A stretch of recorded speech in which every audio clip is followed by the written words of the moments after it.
vocês conhecem uma lesma dessa? Criação por Deus, né? Ninguém explica, né? Aí, tem até um chifrezinho dela lá. O olhinho dela.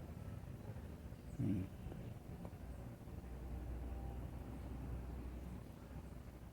Incrível, ela tá andando aí, ó.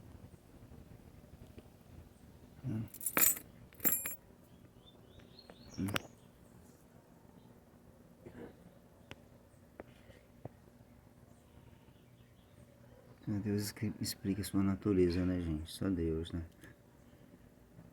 Incrível, né? Ó, vai embora. Aí. Vendo andando? O Senhor é nosso pastor e nada nos faltará.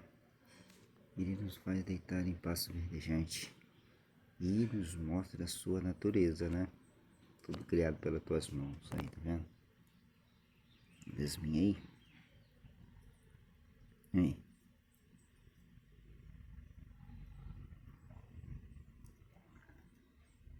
Incrível, né? Tá indo embora lá pro mato, lá, ó. Vai aqui pro cantinho aqui do quintal. Tá andando. Mexendo devagarzinho.